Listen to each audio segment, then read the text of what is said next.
In a world of 350 billion movie podcasts, two chumps have decided that now is the time for cult movies to engage in combat. Disagreements will be had, blood may be spilled, and voiceover artists most definitely will not be paid. This is Cult Film Face-Off. Hello and welcome to episode 35 of Cult Film Face-Off. My name is Chuck Roberts. With me as usual is Nick Leonard. Yo! This episode we're going to be looking at two staple science fiction cheapies from the heyday of VHS. We're going to be looking at Eliminators from 1986 and R.O.T.O.R from 1987. But we will start off with Eliminators from 1986, directed by Peter Manoogian. After being betrayed by his own creator, a half-man, half-droid named Mandroid joins forces with a ninja, a mercenary and a scientist to exact revenge on his evil maker before the devilish genius can travel back in time to become the ruler of ancient Rome. Eliminators. In a hidden fortress concealed by impenetrable jungle dwells Dr. Abbott Reeves, a brilliant but devious scientist with the power to create. Help the Mandroid from the cage to Cullen. Any malfunctions? I had some trouble with this. Feels like a delay in the neurosynapse trigger. And the will to destroy. Move its memory and dismantle it. It's half human. He must be eliminated. Colonel Nora Hunter has the brains to mastermind the operation. You need a full-time mechanic, my friend. Fontana, the river rat. What are you doing? I saw this in a movie once. When he finds himself in a tight spot, someone else has to pick up the pieces. Kuji, the ninja. He has the martial skills to destroy his enemies. The Mandroid. More machine than man. His special powers will determine whether or not they survive. We got robots, we got cavemen, we got kung fu. What is this anyway? Some kind of damn comic book?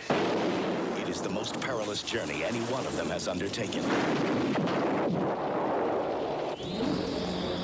And once they reach their destination, they face the most awesome power on Earth. You don't understand. Soon I shall rule the world.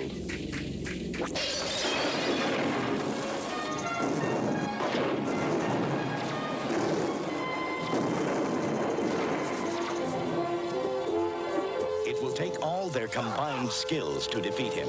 Each one is the ultimate specialist in his field. Together, they are the Eliminators. Okay, Eliminators. I had not seen this. Had you seen this before? Yes, I'd seen it. Had you really? Yes, I had seen it before. When you were a kid? When I was a kid, when I was really young, VHS, and I remember it very clearly. Honestly, because it kind of sent shudders down my spine when I saw the VHS cover, because this was a stage when I was very young. I think I was probably 10 or 11 years of age. And if I was with my mum going to the video store, she wouldn't let me rent 18s. Right, of course. So I scoured for anything that looked remotely decent on a 15 certificate. And I rented this, and I rented Critters. And I hated Eliminators when I was 11, right. And I loved Critters. So that was my relationship with Eliminators. The funny thing about Eliminators is that it's the kind of thing that when I saw the It's video... got a great front cover. Exactly. When I saw that, I thought, wow, if I saw that, when I'm amazed that I don't think I'd ever seen this, and everybody I've shown that cover knows art the to, cover. no. What? They all look at it and say, that looks like something I should have seen, but I haven't, and that's how I feel about it. I saw it and I thought, that looks like something I should have seen, but I've never seen it before. I'm sure I'd never seen the cover art. And was it better this time? No, it wasn't better this time. All right. It's pretty much it's pretty much an unrewarding experience, Eliminators. I mean, I wish I'd watched the Scott Adkins film of the same name that was made in 2016. I kept getting those two. I mean, it's a film that's it's crammed full of bad special effects. It's illogical, but the one thing I'll say that is going for it is the cast do give it their all. Yeah, that's true. That is very much true. When the credits start and it's that weird, it focuses on the eye and it's kind of spinning around and there's those weird flashbacks. I thought this is going to be like a slightly ambitious adventure that's spanning different timelines and stuff because it's stuff. And I thought, wow, this is going to be like a time travel adventure. No, it's not. Sadly, it isn't. More is the pity. Yeah, really. I mean, God, anything of that. I mean, as soon as I didn't realise it was a Charles Band production. As soon as I saw it, I was like, oh, okay, right, this is not going to. I mean, it's like a wax mark of shit. Yes. Yeah, Steve. He has not got a good hit rate. Top shit rating. Yeah. Did you? Let's start at the most basic level. Did you? Any look like? Yeah. Any shit lookalikes? Yes. Okay. The security guard. Go on. Tom Bosley. The dad from Happy Days. Okay. It's not. It's the perfect shit. I don't remember. Okay, it's the perfect shit lookalike in like a medium shot. In a close-up, it falls down. But Tom Bosley from Happy Days is in this film. He's the guy that when the young security guy goes, "There's something wrong," he goes, "Ah, it's probably just a cat." I think that's the guy. Yeah. I've got a red hot stunner of a lookalike. Evil mad scientist Abbott Reeves. Who's Albert Reeves? Abbott Reeves. Who's Abbott Reeves? Well, he's the evil mad scientist. Oh, okay, right. Sorry, yeah, okay, sorry, yeah. He looks like who? No other than TV's Mr. Nice Guy, Noel Edmonds. To be honest, I thought he looked more like kind of a beaten up Gary Oldman with a bit of facial hair. For me, it just looked like Noel Edmonds had fallen on harsh times. Okay, this is not a shit look-alike, but it's a sound-alike. Harry Fontana is a dead sound-alike for Matthew McConaughey. The funny thing I thought about Harry Fontana, the actor's name's Andrew Pine. I saw him and I thought, this is exactly like the producer said, we need to get Han Solo.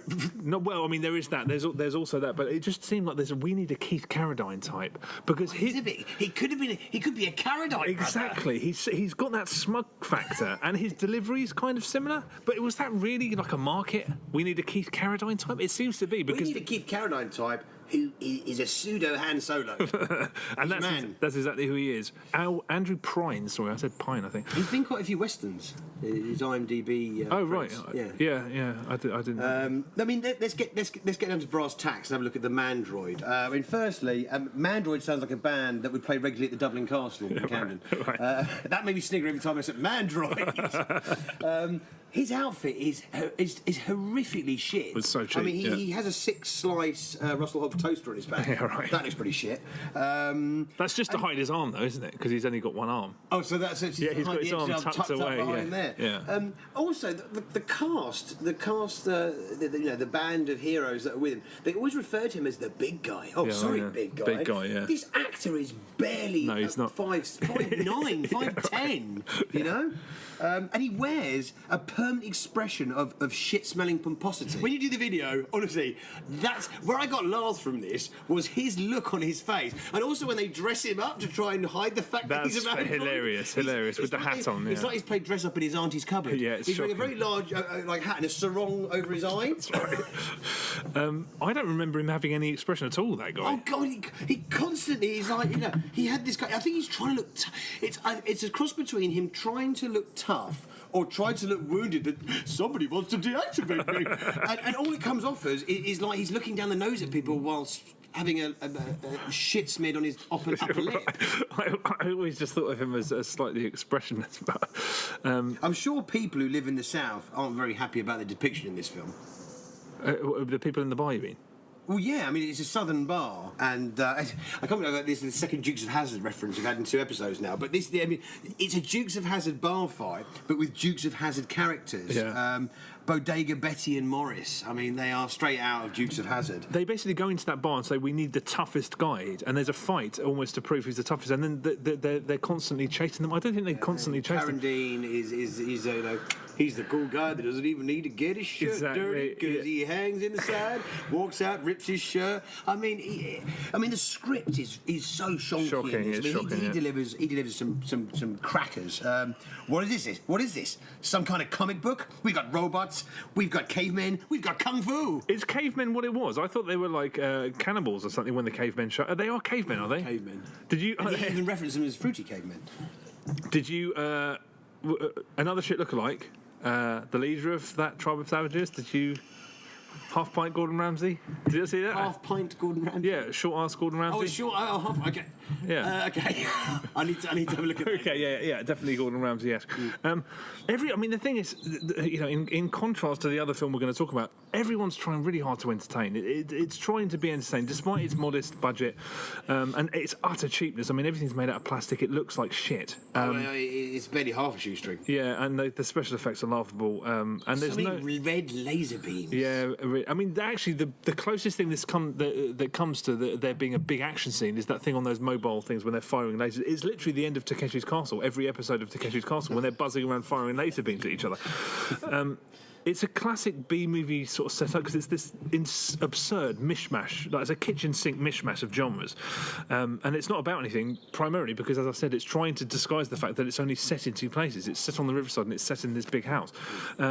With a better script and a bigger budget, there's, It just riffs on a load of other films that are way better. There's that. It's just a cheap cash in it, so many genres and so many staples of other, kung fu, cavemen. It's just everything. Stuff. Everything. Also, a really vapid screen presence. I know, they're all trying hard, but Bing Crosby's granddaughter, I think she went on to be Star Trek. Yeah, Star Trek. She's Bing. I had no idea. Yeah. Bing Crosby's granddaughter. So she got into the movie. No way. I had no idea. And then you've got Conan Lee. So Conan Lee is the ninja. Yeah.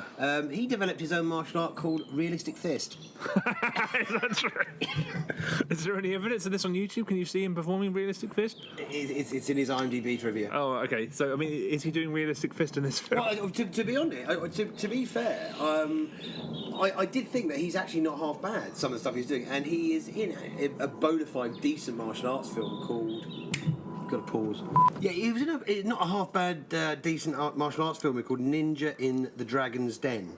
It's probably got one of the best final screams ever committed to celluloid. Oh, him yelling, yeah. Why can't I have another series of telly addicts? I thought you were talking about, doesn't the Mandroid shout? No, Abbott Reeves. Oh, sorry. They put him back to like of course they 2 do. That's billion right. years BC. Oh, of course. Sorry, it's been a couple of weeks since I saw it. Yeah, I love that there's really no ending. It happens so suddenly. There's just that cheesy freeze frame of them all smiling. I was like, that's endearing because I haven't seen an ending like that in ages. Yeah, I mean, despite what the opening credits suggest, this is a really linear adventure film where the heroes are just sort of pelted with perilous situations left and right. Not all of which make a whole lot of sense. That boat chase sequence. Yeah, I mean, at about 2 miles an hour. Yeah. I mean, there's no sense of speed. No, there's no even placement of where the boats are. Yeah, it's just a fucking mishmash, and new characters just thrown at them. I mean, it's a mess, but it is slightly endearing, I'll say. I mean, because everyone's really is trying hard. Yeah, I mean, I found it a little boring. I think it's a little bit dull. I looked at my watch at least 3 times. I probably did as well. But it's kind of vaguely coherent, I think, because it's so straightforward. It's like, they're on a very, very specific mission. I don't think anybody discovering this on Blu-ray today is going to...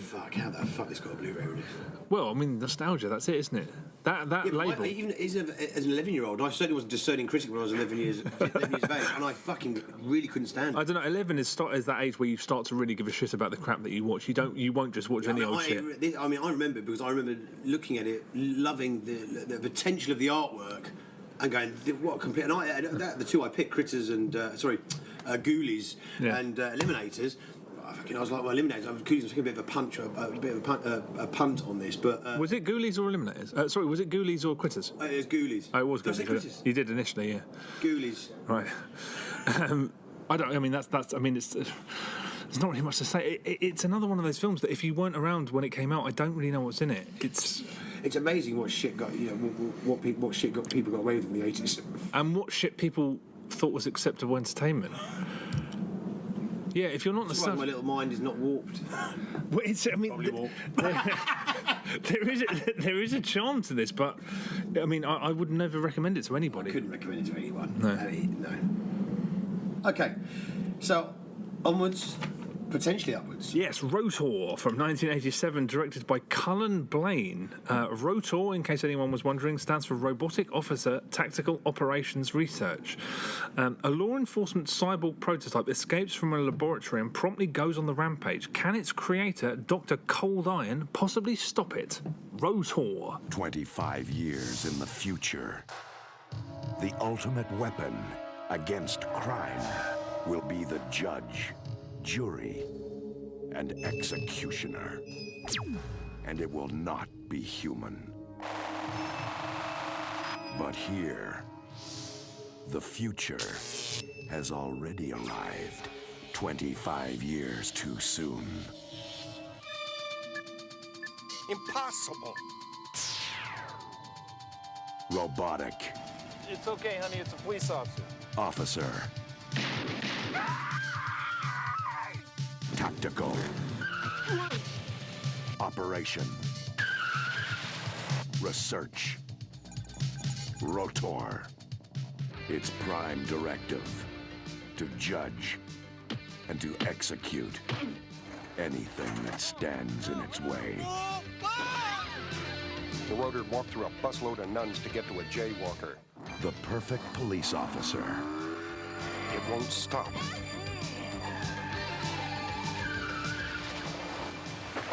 A prototype of what is to come. But pray, it never comes to this. He's programming himself. An unstoppable force. Without flesh and blood.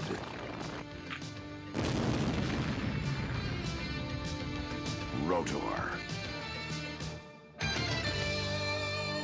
Okay, so R.O.T.O.R from 1987. Have you seen this before? I have never seen it before.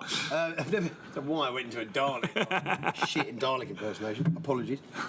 No, I've never seen R.O.T.O.R. Never heard of R.O.T.O.R. But I had, I'd fairly high expectations after looking at the poster, which is a complete Mad Max rip-off. Yeah, true. But a wicked poster. Somebody I know when I was between the ages of 7 and say 12, somebody I know must have sworn me off this film because I saw it every time I went to the video shop. And between those ages, I cared about two things: seeing R.O.T.O.R. No, Robocop and Iron Maiden. And if you squint, it kind of looks like an Iron Maiden album cover. So I don't know why every ounce of my being must have wanted to rent this every time. But somebody I trusted must have said, "Do not ever rent that film."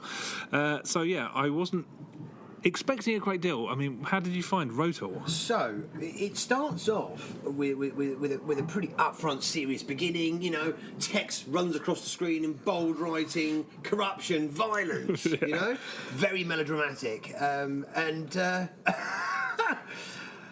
Then we're introduced. I mean, how it starts off, how serious that beginning is, which is kind of almost like, I don't know. It reminds me of the tone of Assault on Precinct 13. It's interesting because Cullen Blaine.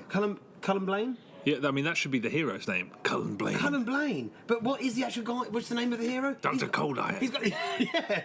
So this director, it is his swan song. It's his debut and his swan song. Yeah. For a reason. This guy has solely only worked and had a career in children's television. Absolutely. And like the whole tone of it is children's television. But yeah, when it starts, alarm bells were ringing for me because it says, today's headlines: rape, robbery, arson. I was like, that's a shit headline. That's not much of a headline. And also, there's voiceover that's supposed to insinuate that you're hearing traffic, like weather people on the radio.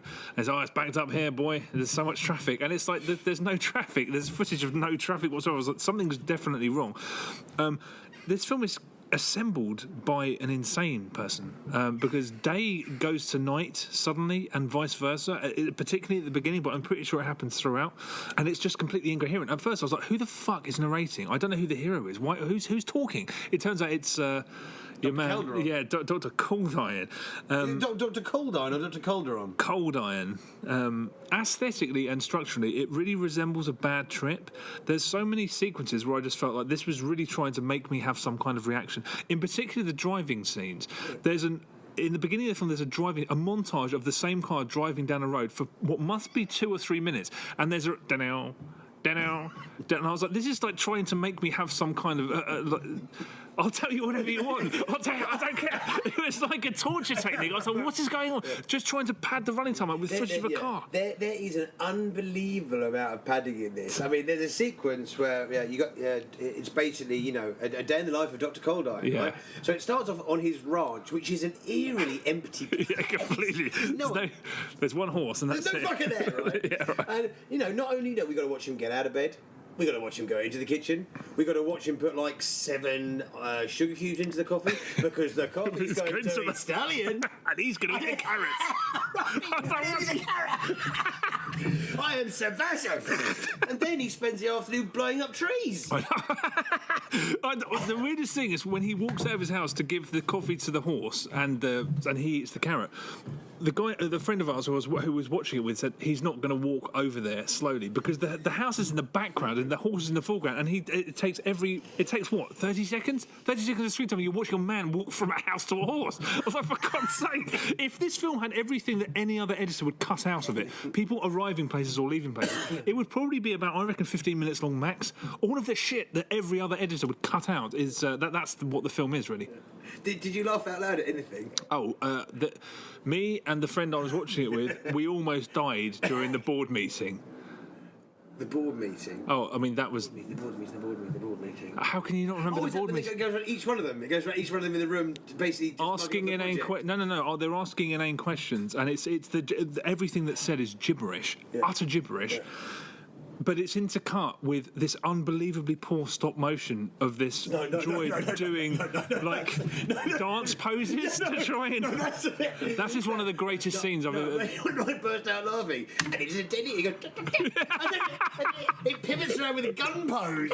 I was like, it's amazing. The stop motion animation is like it makes the 80s commercials about the skeleton, Scotch tape.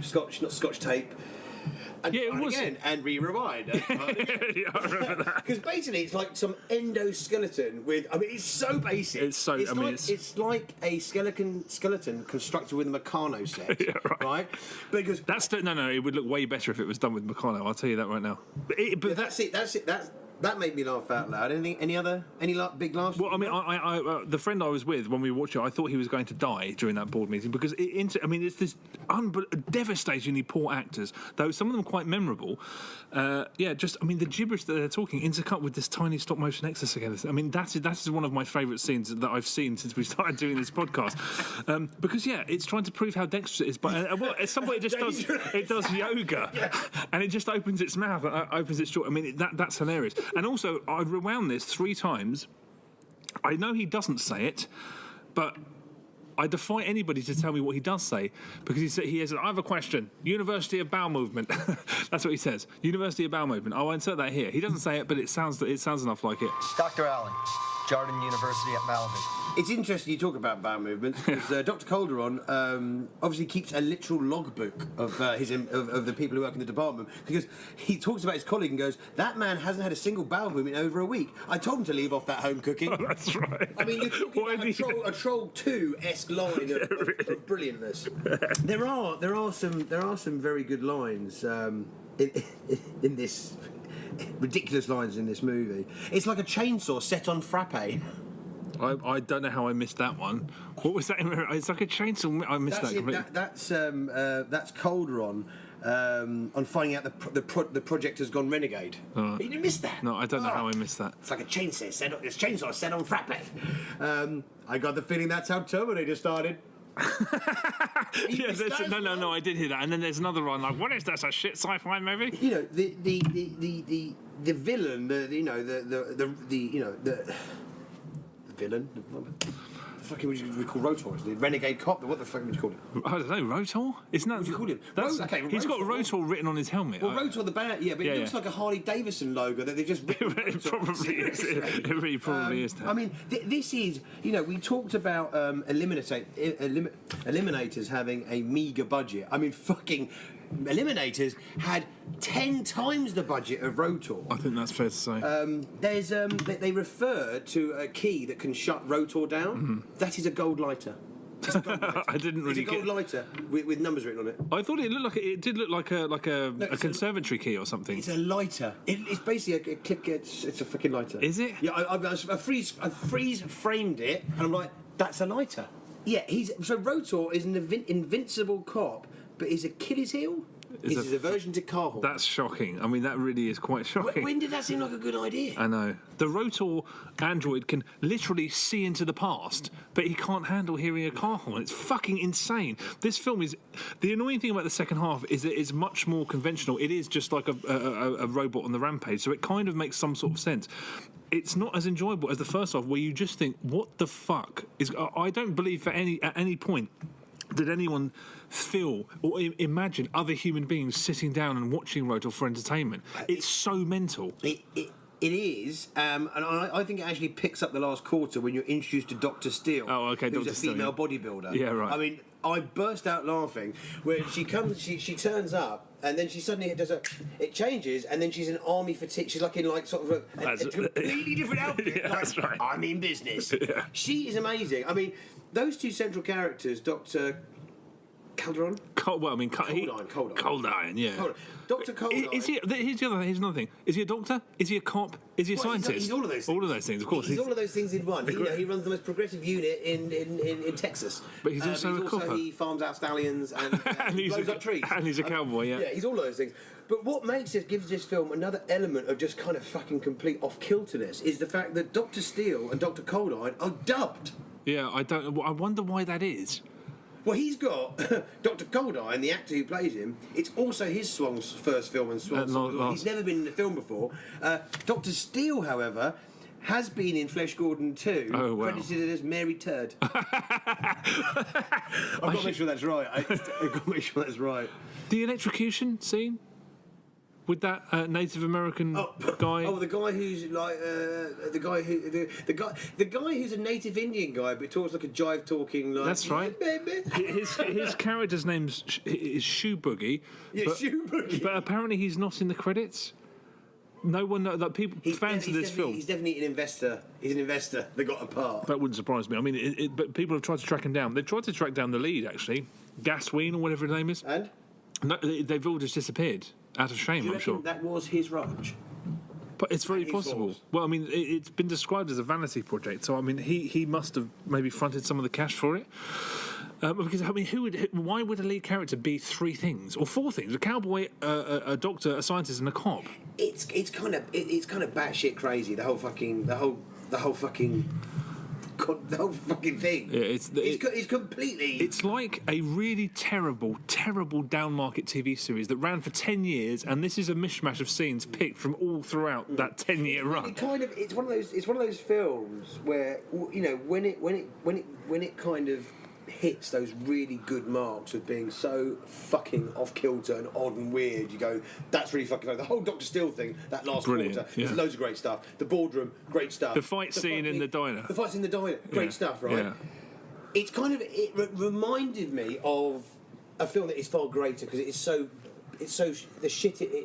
shit and so consistently batshit crazy. Samurai Cop, you know. You've got these kind of films that are these higher echelon of really shit bad films like R.O.T.O.R 2 and Samurai Cop, where you're just there going, this whole film is just giving me gold. I was like that. Moments of gold, but it's such an illogical mess, and it's all over the place that it hasn't got that one. Hasn't got that red thread of being consistently funny and hilarious. Because there are long drawn out scenes of nothing going on. Well, those kind of were making me laugh. I mean, where you're treated to him going out for dinner with his girlfriend, but it's lunch. That's another thing. It's so badly explained. The timeline is but he phones his girlfriend and says, let's meet at for lunch, and his girlfriend puts the phone down, picks the phone up and says, I'm going for lunch, and she leaves. And I just thought, is that a secretary? She sat outside someone else's office, so did she just ring her secretary, or did she ring her boss saying I'm going to lunch? And if she's going to lunch, why did she go and have they have like a 6-course lunch? He has like shrimp tail. Yeah, I mean, she ain't going back to work after that. She's going to sleep. Yeah, I mean, this is a film that is cashing in on Terminator, and it was rushing out of the gate to get out there before Robocop. Yeah, it's a fucking odd, nonsensical film. It's really odd, but this is way more enjoyable than Eliminators. That's what I mean. Eliminators is. I always admire people who are genuinely trying to entertain. R.O.T.O.R, I don't know what anybody was thinking. I don't know what anybody involved in it was thinking. It's purely, I just love the fact that, you know, they say at some point that R.O.T.O.R can't feel any emotion. This thing is incapable of emotion. But the whole third act, is he's so angry because this woman committed a traffic violation that he's trying to kill her. It's like he's that pissed off. It's so brilliantly stupid. I kind of wish it didn't sort of. I wish it didn't become so formulaic towards the end, because it's the work of insane people by seemingly. So you said that fans online had talked about trying to track him down. Have they not managed to? Nothing. No, they've tried to track down the lead, Dr. Coldeye, and this shoe boogie guy who turns up and apparently starts everything by laying his headphones on whatever R.O.T.O.R is in. He puts something. Isn't it? He causes a reaction. Yeah, doesn't he hang his headphones on? I mean, you can't really tell. It's so badly shot. You don't know what you're looking at. Yeah. I'd love to know if fucking Cullen Blaine's kids' TV is really trippy as fuck. Everything he works on is completely trippy. It's really trippy. It is actually really trippy. I reckon this must be this is a stoner's delight. Yeah. If you like getting baked, I think you if you stumbled upon this, and you like smoking. I mean, what the fuck is going on? I think I'm sure there are people that would have just started, having a really bad time, because it seems so antagonising. Like, why the fuck are we looking at a car? The thing about it though is that it could like, if you watch the trailer, actually the trailer kind of positions it in a way that it could go a bit dark and grimy. There's nothing dark and grimy about nothing. it. It's so cartoony and kind of comic book. Yeah, really. It's enjoyable on that level. It doesn't go dark and down that road that so many of those films that this is. It's like a badly dubbed European film that always has that air of kind of when a thing's going to take a wrong turn. Yeah, but really. It doesn't. No, it just becomes more formulaic, which is annoying. I love the fact that the R.O.T.O.R android's HUD, its heads-up display, is just a crosshair. It's just a cross. But when he really loses his shit, it just kind of inverts and goes to a Polaroidy, what's it called? That's right. Screen? Yeah. I mean, it's so... An X-ray kind of screen. It's so bargain basement. We're leaving out, I almost forgot about the best character in this film, which is the wisecracking sort of giant R2-D2 thing that's got like a laser printer for a head. Oh. His name's Willard. Oh, yeah, but Willard is a direct relative of one of my favourite... Oh, you're talking about the Rocky... My favourite my favourite robots in fucking cinema, which is, hello, Polly, it's your birthday. It's your birthday, that's They're right. cut from the same Exactly. cloth. It's so brilliant, though, because, they talk about R.O.T.O.R, that machine, that Willard, is completely self-aware, and they're like, oh, we need 25 years before R.O.T.O.R can be self-aware. And it's just like, well, I mean, you've got him... I mean, it's asking girls for phone numbers. I'm pretty sure that Willard is the character that says, I got the feeling that's how Terminator started.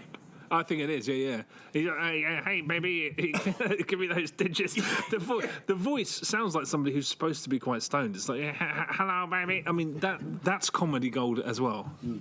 I love the fact that they keep talking about how it's like society's gone to shit.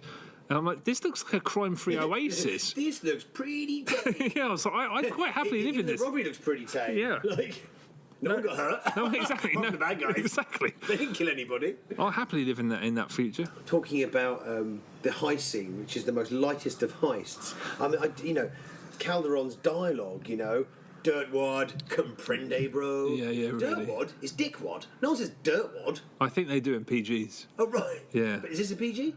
Definitely not. I don't know. Maybe this can't be a PG. Maybe there's no real overt violence. I bet it was a PG, wasn't it? 15. I mean, they were way more stringent back then as well. What you can get away with now compared to then, it's got to be a 15. There's blood. There's kind of. Is there blood? Yeah. The guy that he shoots. I mean, the deaths that R.O.T.O.R. People that R.O.T.O.R kills. He kills that guy with a bullet shot to the head. Oh, maybe you're right. I don't remember. He gets his chest ripped open. Oh, there is that, I suppose, but that's kind of. Yeah. Maybe it's not acceptable for a PG. I don't know. Yeah, it's one of those films that skates. I don't know. For me to sum this up is, I would way more happily recommend this than Eliminators. Me too. And I'll say it's one of those things, we've talked about this in the past on the podcast, is that if you have a fucking belly full of beers, you can watch as a group of people who are like-minded, like their B-movies and like their schlocky films, I think you're having a fucking good time with this. Yeah. At least for the first half, I was kind of disappointed that it started trying to make sense, because what I loved about it was just how nothing made sense. I reckon with a bit more money and some rewrites, Eliminators could have been genuinely a pretty good sort of B-movie. Like I said, I don't know. I honestly don't believe that anybody at any point sat down and said, imagine that people would ever watch R.O.T.O.R. It's so fucking insane and so It seems almost against you. So yeah, R.O.T.O.R is a one of a kind. Robocop KO's Eliminators. I totally agree. Yeah, I mean R.O.T.O.R is so brilliant for not long enough, and Eliminators. But then I love the fact of Dr. Steel. I mean, the Dr. Steel introduction is fucking great. Yeah, though I mean, there is truly great things. I was thinking there, was like, oh my god, are they actually going to? Because there is obviously zero chemistry. Because that guy's incapable of chemistry with anybody on screen. I was like, are they going to try and get together? That would have been great. I'd have watched a spin-off film with those two. Yeah, me too. All day long. They kind of set it up for a sequel at the end, didn't they? Amazingly. I would watch films with those two as the leads being dubbed, like. Off on their adventures of, like, you know, I don't know, him opening up that unit in another state and stuff. I mean, fuck. I definitely watched that as well. I mean, you kind of feel sorry for Eliminators because they were trying to make something decent. Right. R.O.T.O.R was the winner. That's it. Hands down. Yeah, that's it. R.O.T.O.R Smackdown. But yeah, thanks very much for listening. Check out all our social media channels and stuff. Keep an eye out on our blog because we put up a few weeks before we record what films we're doing. If you have any anecdotes about those, mini reviews, any of that stuff, we'd love to hear it. Just get in touch via Twitter, Facebook, or on the blog. And yeah, we'll see you next time. Thanks for listening. Ciao, Blaine.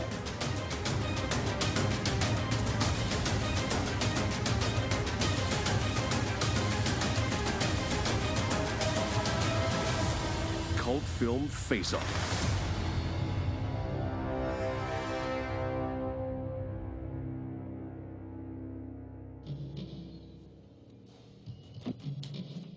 Excuse me. Get you to sign up for the policeman's ball?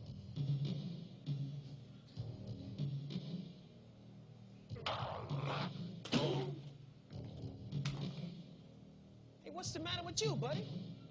Get your pecker caught in the plumbing this morning? Ought to jack you up. Spitting, polished, academy snot. God save us all.